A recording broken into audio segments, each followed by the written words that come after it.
Bilang paghahanda sa posibleng epekto ng La Nina sa presyo ng mga pangunahing bilihin, mas tututukan daw ng Department of Trade and Industry ang pagbabantay sa paggalaw ng mga presyo nito. Partikular na dyan ang laban sa price manipulation sa ganitong panahon.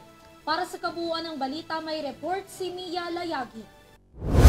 Bukod sa paghahanda sa pagbabago sa lagay ng panahon, isa pa sa babantayan ng pamahalaan ngayon ay ang posibilidad ng pagbabago o paggalaw sa presyo ng mga bilihin sa merkado bilang epekto ng nagbabagong panahon pagpasok ng La Nina. Nanindigan na ang Department of Trade and Industry pagdating sa mas mabusising pagbabantay sa maaaring paggalaw sa presyo ng mga pangunahing bilihin at pangangailangan ngayong papasok na ang La Nina. Kabilang sa hakbangin ng DTI tungkol dito ay ang mas mahigpit na pagmamonitor sa mga kaso o insidente ng price manipulation, magiging pakikipagkoordinisa sa mga lokal na pamahalaan pagdating sa kanilang kontribusyon sa pagbabantay sa retail prices at price ceiling sa mga produkto sa kanilang lugar.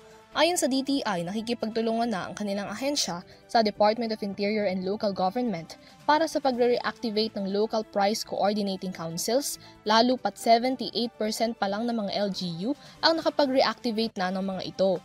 LPCCs ang itinuturing na crucial partners ng DTI pagdating sa price monitoring activities ng ahensya.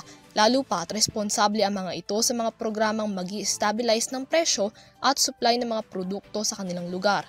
Saklaw din ng tungkulin ng LPCCs ang pagrerekomenda ng suggested retail prices at price ceiling sa mga pangunahing bilihin, maging ang pagresponde sakaling magkaroon ng pagtaas sa presyo nito o kapag nagkulang sa supply nito sa kanilang lugar. Samantala, nilinaw din ng DTI na maaaring magkaroon ng automatic price control sa mga bilihin kapag nagdeklara na ng state of calamity dahil sa epekto ng La Nina.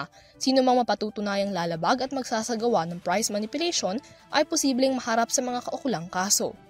Para sa EuroTV News, Mia Layagin, sumasaludo sa bawat Pilipino.